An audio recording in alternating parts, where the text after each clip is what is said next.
Hi, welcome to Electrical, Industrial Maintenance and Controls, offered at the Strait Area Campus in Port Hawkesbury, Nova Scotia. This program requires that you have a first-year electrical construction background.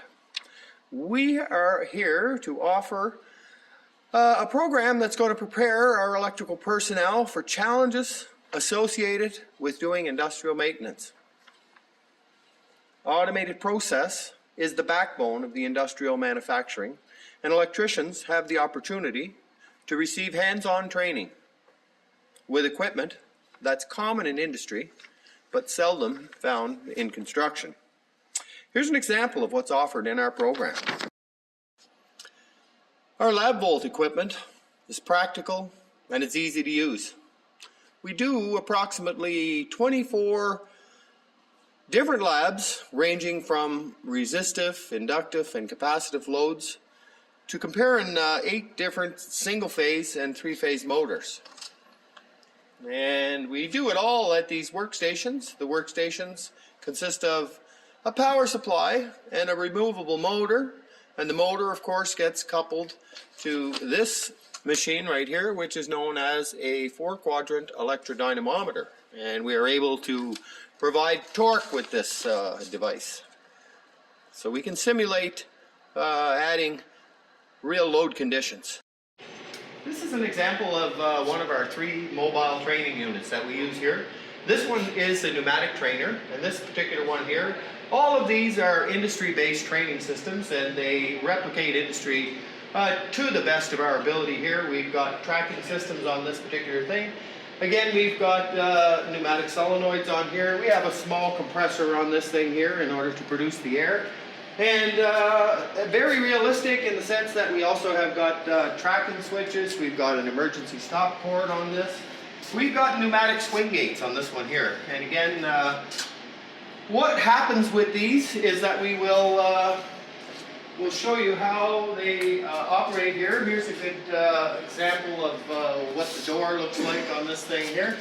This is our outside controls, and again, when you look at the inside of these things here, we see that we've got all of our drawings on here, and this is the equipment that we use. Now the beauty of these panels is that we're able to provide faults simply by moving a couple of switches here. So again, in this particular case here, we've got 24 faults that are available to install in this, and when we install a fault, it will either be an open circuit or a short circuit, and when that happens, the students would be expected to come in, use their drawings, use the terminal strips, and be able to find out why is it not working. This is one of 3. Another example of our mobile training units, this one is a package separator. This one has got the ability, it's got a reversing conveyor on the bottom here, so depending on the size of the package that comes through on the top, it will decide whether it's going to go clockwise or counterclockwise on the bottom, or as we call it, accept or reject. Again, very industry-like in the sense that we use tracking switches to make sure that the belt stays straight. We use emergency stop switches. We've got the ability here to either run this thing fully manually or we can run it in automatic. And again, if you'll have a look at the front of the cover on this thing, this is our control panel. And on the inside of the control panel, once again, this is where we will be tasked to do our troubleshooting. And on this unit here, again, we've got our drawings here. And we have got a fault panel as well on this one.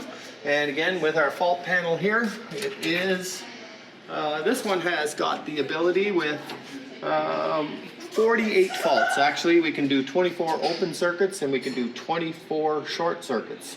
And again, we will just simply flip a switch and the student will be tasked with trying to identify where the fault is. And a wonderful, wonderful training tool. This is our 3rd example of our mobile training units. This one happens to be a blending skid.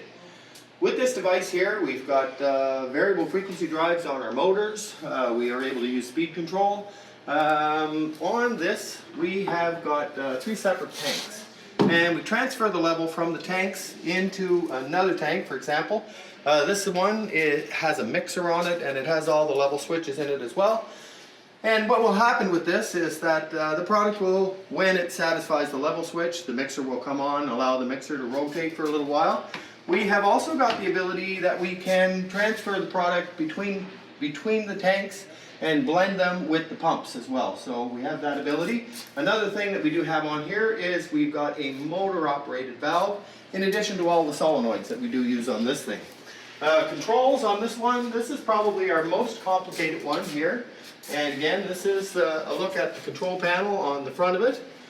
And when I open it up and look inside here, you can see that we've got our variable frequency drives, we've got a control transformer, we've got relays and timers, and we got magnetic motor starters down here. There's all our drawings on here. Again, this one being our most complicated one here, we do have in this particular one here the ability to do 72 faults. Our motor starters and controls. We will build approximately 16 to 20 different control projects. Each project will be evaluated with a rubric, and each of those projects will have 3 faults installed by fellow classmates. And once the 3 faults have been determined, then the student will be responsible to tear it down and move on to the next one.